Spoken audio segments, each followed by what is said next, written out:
安通路5段到6段規排的電火條仔看起來相當的亂，對空氣畫面往下卡看，一邊已經完成電纜地下化，跟另外一邊的景象有明顯差別。這條也可是佇咧國家級的山海圳列島之內，影響市容景觀。立委陳廷輝14號邀致台電、台南市府等相關單位現場會勘，希望趕緊電纜地下化的工程進度。如果委員我們預算變的話，可能後年再進行都可以啊。沒有，還是要看，就是說，當然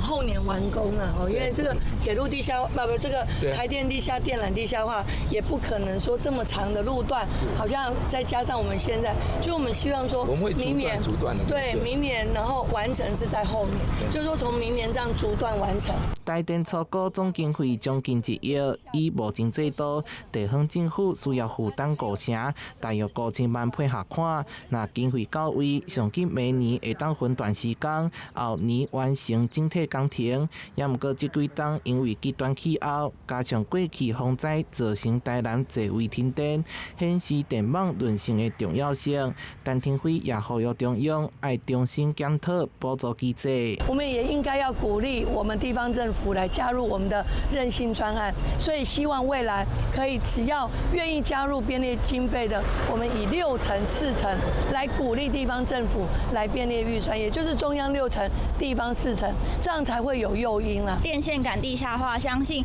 對於不管未來是風災的危險性，還是當地里民的休閒娛樂的效益，都是有很大的幫助。山海圳綠島已經成為台南重要休閒甲觀光路線，在地希望中央甲地方政府會當趕緊整合資源，量早完成電纜地下化，兼顧景觀美化甲供電安全。台南新聞社會採訪報道。